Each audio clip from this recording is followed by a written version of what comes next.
Hello my creative critters and welcome to Sketching with Sarah. I'm Sarah and today's video I will be creating a drawing using only an ancient Chinese description of it.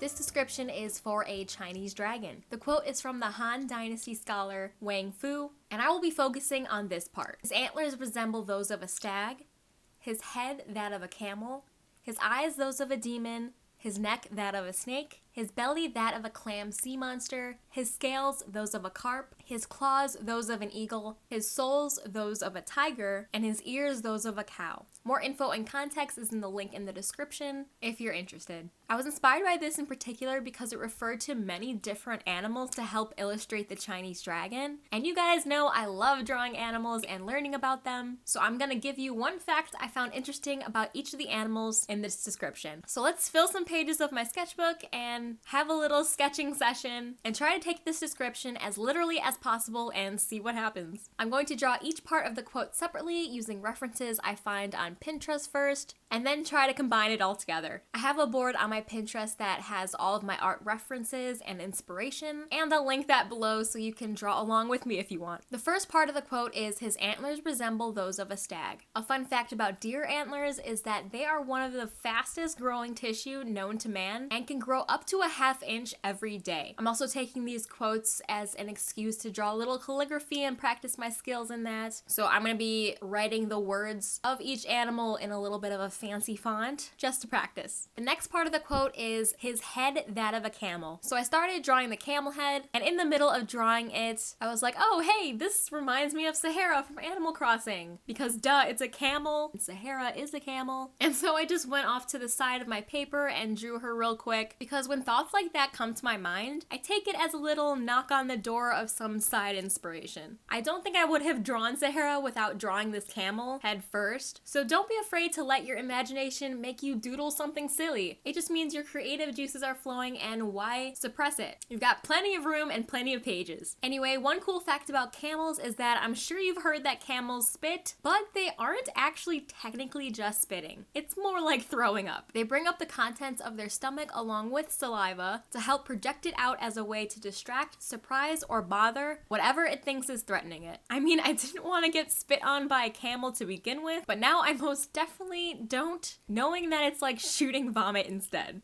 Moving on, the next part of the quote is his eyes those of a demon. So I drew some generic demon eyes, and since there isn't really an animal associated with this one, I'll just share something about Tasmanian devils. Well, it's not really a fun fact per se, but I'm just gonna link a video below of what Tasmanian devils sound like, because it really does sound pretty chilling and demonic, if I do say so myself. The next part of the description is his neck that of a snake, and something cool about snakes is that there are over 3,000 kinds of snakes, and while 70% lay eggs, 30% don't. Usually, since eggs cannot survive in cold climates, snakes who live in those areas don't lay eggs, and instead they give live births to tiny little baby snakes. The next part is his belly that of a clam. Something about clams is they can't see or hear or smell, and their only goal in life is to eat and reproduce, hence the phrase happy as a clam. The next part is his scales, those of a carp. And this one is pretty basic fish scales, so I thought I'd share that not only do scales act like flexible armor, but most fish's outermost layer of protection contains tiny glands that produce that slippery mucus we feel when touching a fish. They have that mucus to help them slip out of the grip of predators, and it also helps shield them against bacteria and other harmful pollutants in the water. The next part of the description is his claws, those of an eagle, and I just wanted to take a second and talk about harpy eagles and how they have grip strength of approximately 530 psi, which is more than enough to crush a human skull and squash your brain like a grape.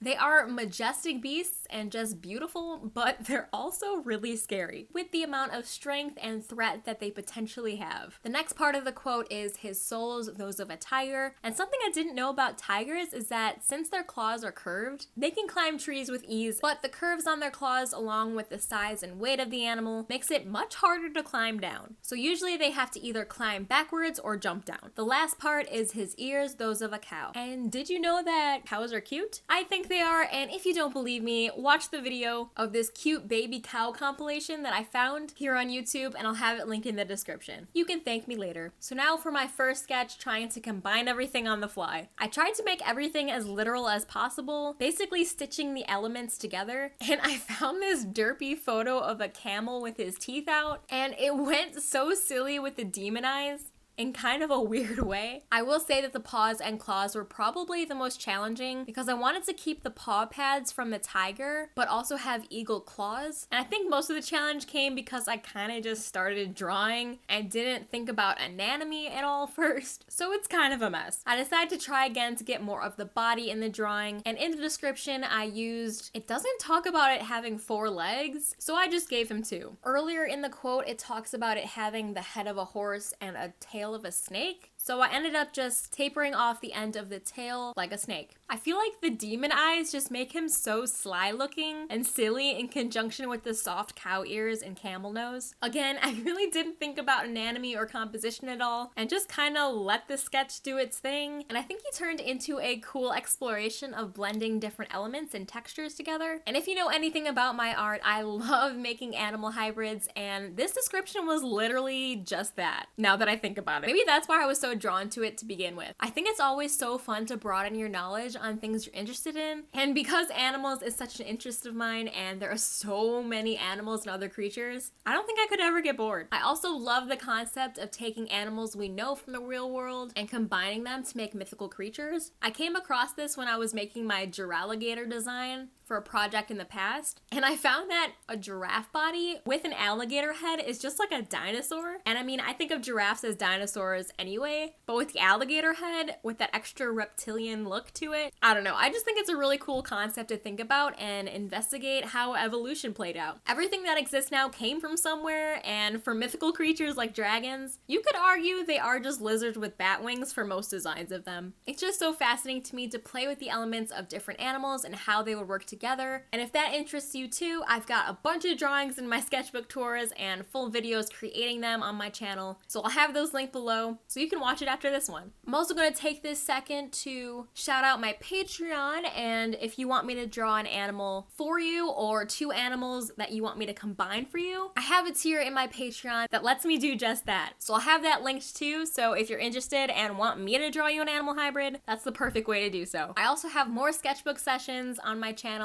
just exploring different animals and filling pages of my sketchbook. So if that's something you enjoy watching, I'll link to some of those as well. I really hope you guys enjoy this video, especially since it's not just an ad for my shop or Patreon that I've been making the past couple uploads. It was nice to finally sit down and draw in this one, and I hope you learned something or got inspired to draw something and create. If you did enjoy this video, please make sure to leave it a like and subscribe for more art and animal related content. My channel is all about me sharing my passion for animals in a creative and artistic way, hopefully leaving you with some interesting facts you didn't know or inspired to draw something yourself. I upload a new video every Friday, so subscribe to become a creative critter with us and follow me on my YouTube journey. If you made it this far, leave a comment and let me know what animals you want to learn about, what your favorite animal is, any art challenge you think I should try, or just say hi. I love chatting with you guys and I respond to everything. I do have some exciting plans for future videos, but I'm always looking for suggestions and feedback. I respond to every comment, and it seriously makes my day when people take the time out of their day to comment something on my video. It's just mind-blowing to me that people like what I do enough to share what they think about it.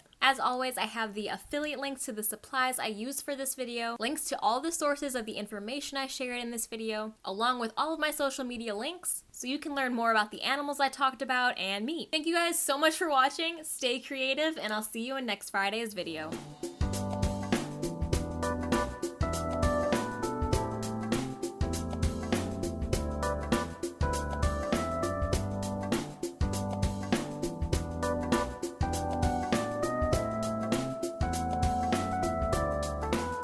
The next part of the